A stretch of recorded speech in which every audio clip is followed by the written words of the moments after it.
We are the Gujarat Technological University. Since its inception over a decade ago, GTU has been empowering young and curating minds to realize their true potential. Over 4 lakh inspired students are enrolled with one of the premier academic universities in India. With more than 450 affiliated colleges in its fold operating across 5 zones of the state, GTU, the International Innovative University, your place to move forward.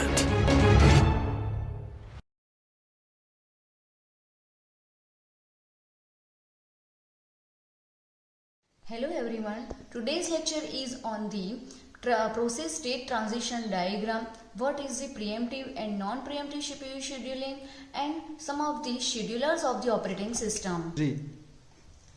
Process state transition diagram. Here is the first state is a new state. New state to ready state.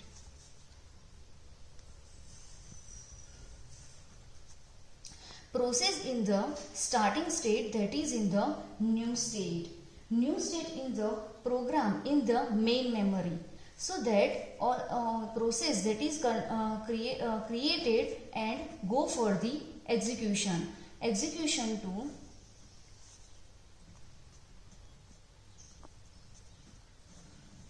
go for the running state. Here is a use the CPU scheduler or dispatcher.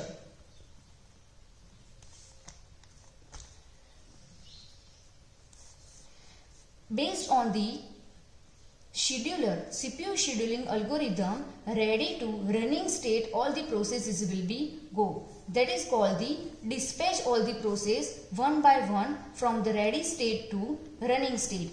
Running state means that is in the execution state. All the processes are in the main memory for the execution of operation. Next state is a terminated state. In the terminated state, process is complete its all the execution of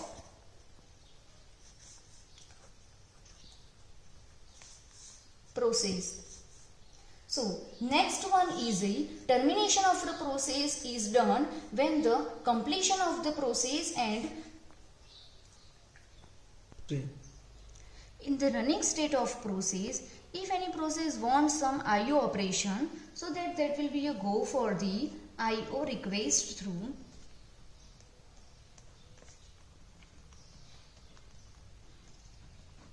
waiting or block state.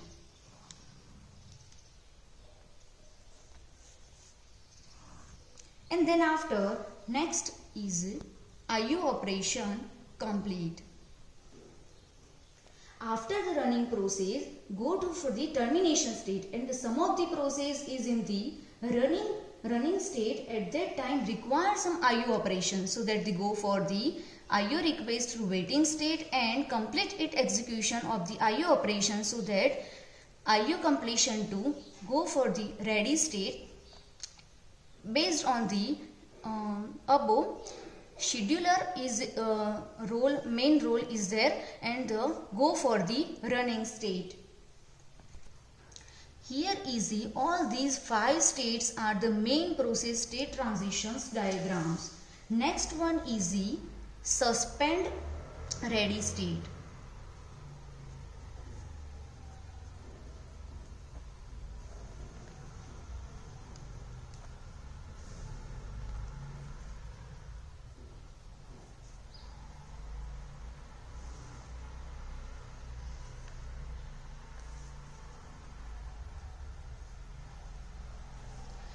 If all the processes are in the main memory, all these processes are in the main memory, so that the main memory is exhausted, so that the sum of the operation can also be performed in the secondary memory.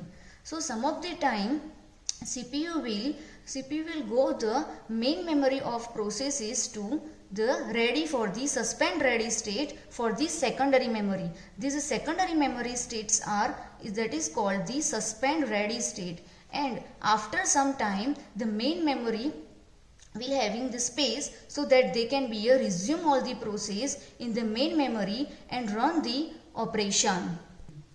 Next state is the suspend wait state.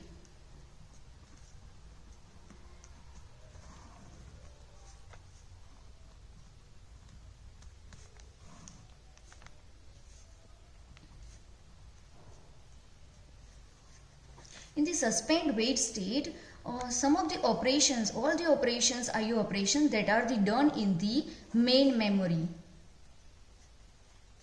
So that all the operations are main memory, so that main memory can full, so that they will be a suspend for the some time, and that is called the suspend wait state in the secondary memory for some of the time. If the IO in the suspend wait state also IO operation can be performed in the secondary memory.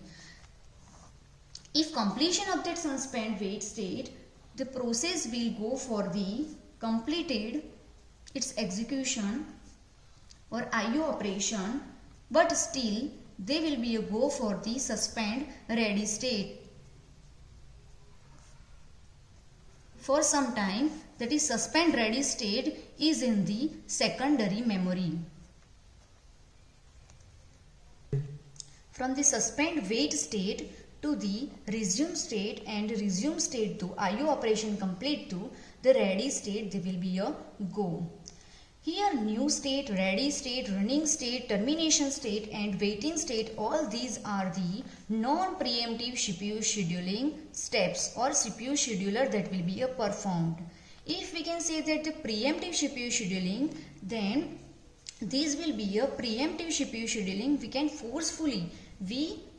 forcefully remove that process from the CPU, from the execution based on the time quantum, or we can say that the priority. If we can say that the preemptive CPU scheduling steps in with this running to ready state based on the time quantum, they will be assigned the IO operation or some of the priority will be decided. Here is a non-preemptive CPU scheduling. What is the non-preemptive CPU scheduling? These are the steps is a non-preemptive CPU schedulings: new state, ready state, running state, termination state and waiting or block state. Non-preemptive CPU scheduling, if the process is in the running in the CPU that cannot be removed forcefully from the CPU, if the process wants the termination or IO operation, that can be done in the non-preemptive CPU scheduling.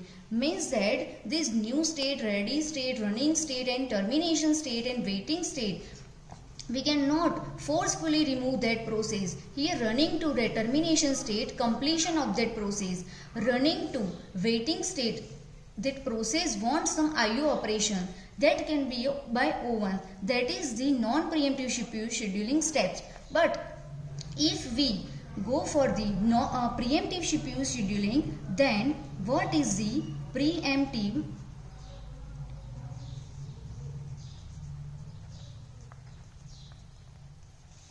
CPU scheduling? That is called, if process is in the running in the CPU, then that process is forcefully removed from the CPU and CPU allocate that process to the another process. Here running to ready state based on the time quantum or priority, that is called the preemptive CPU scheduling. Means that here some CPU scheduling algorithm is required for the non-preemptive and preemptive CPU scheduling for the ready to running state. In preemptive CPU scheduling, which process that having the higher priority, that is a go for the execution, and which is the lower priority process is the based on the time quantum or the priority go for the ready state, and based on the scheduler they will be decide the process which will be go for the first for the execution, that will be a go for the running state. In the non-preemptive CPU scheduling algorithms, in which the first come first serve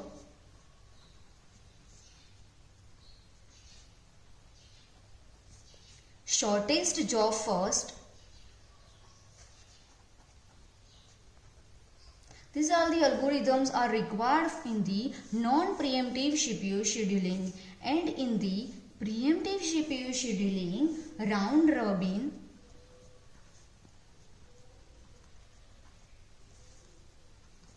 shortest remaining time first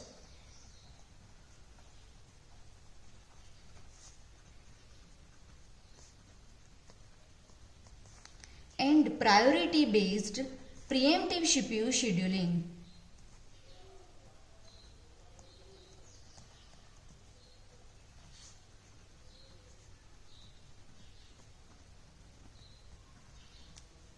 These all are the non-preemptive CPU scheduling and preemptive CPU scheduling. One thing is that in the suspend wait state, this process is in the secondary storage, but in the secondary storage also they will be perform the IO operation, not that process is a stop or waiting for some time. Next one is the CPU schedulers. Which are the schedulers are used in the operating system? First one is a long-term CPU scheduler.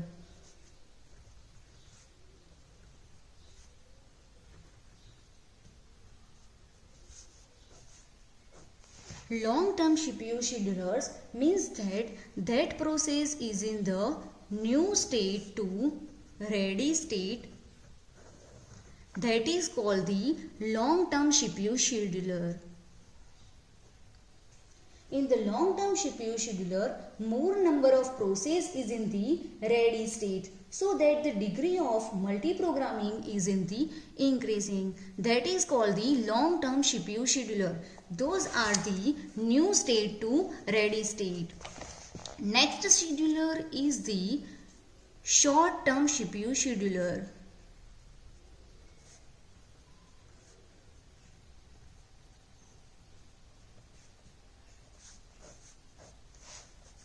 Short-term CPU schedulers in which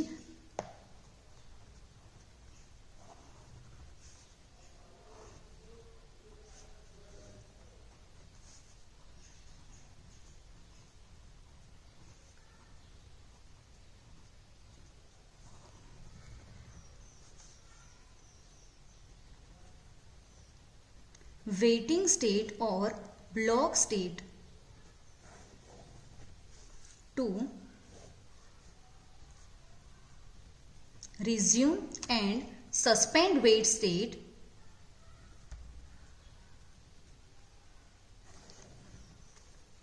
here suspend for some of the time. These all are the short term CPU scheduler. Here ready state to suspend ready state means that here some of the short time resume operation and ready operation that will be performed. These all are the short term CPU scheduler means that here some of the process that is in the main memory to the secondary memory for some of the time, and here some operation that is IO operation is in the main memory is exhausted, so that this scheduler short term scheduler will be used, and that will be used to main memory to the secondary memory for the IO operation, and completion of that IO operation go for the suspend ready state. All these are the short term CPU schedulers. Here is a ready to suspend ready state and waiting or block state to suspend wait state. These are the short term scheduler work. Next one is a medium term scheduler.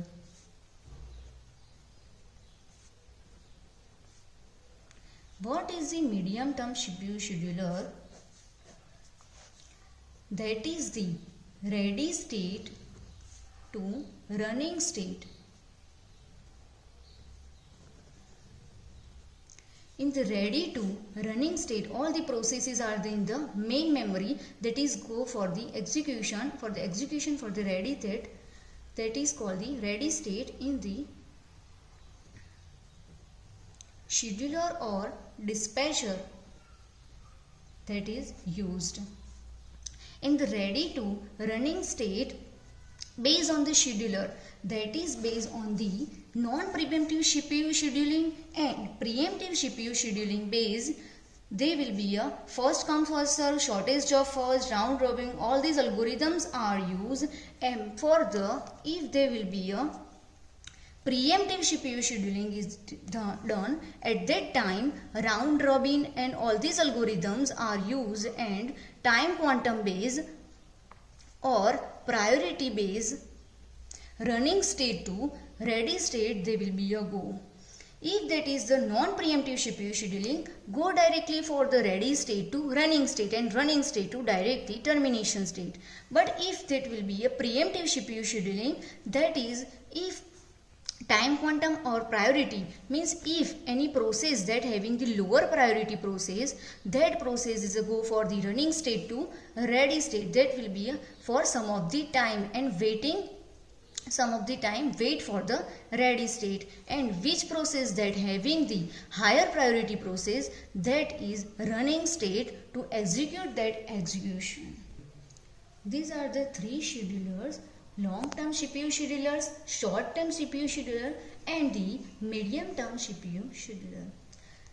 Here first we will show that the process state transition diagram in with the main 5 states, and these are also the transition diagram of different state to go for the first one state to another state. What are the process is going for the execution.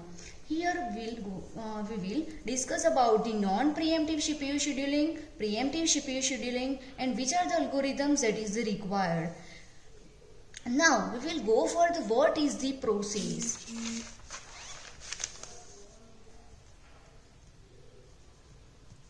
There are the two types of processes is there, that is are running.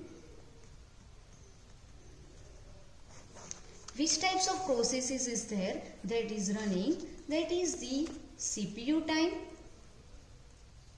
and IO time. Process which are the process perform the operation in the CPU, that is called the CPU time, and which are the processes are go for the input output operations, that process is that is called the IO time.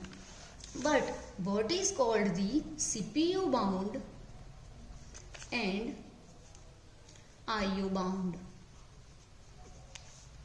CPU bound, if that is a process that is more and more execution in the CPU, that is called the CPU bound, and IO bound means that if any process that is more and more time spent for the IO operation and go for the execution, and sometimes that is a waiting state and waiting state to running state, that is called the IO bound. Means that process is a more and more time required for the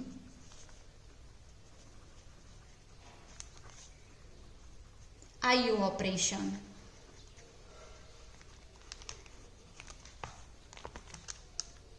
Process means that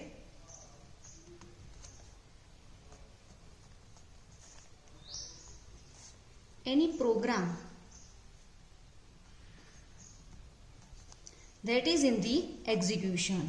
But what is one term is there, that is the thread. What is the thread? Thread is a part of the program. We can say that is the segment of program.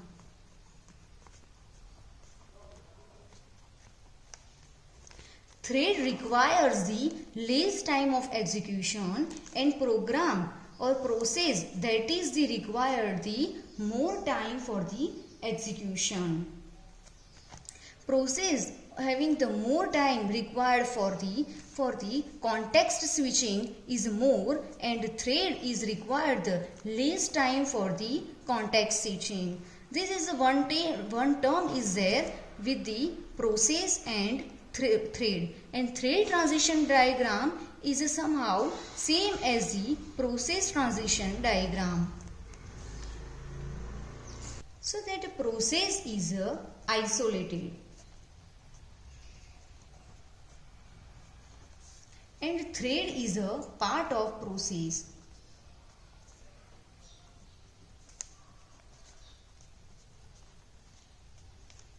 Running time of the process is the more, and thread running time is or execution time is less than the process.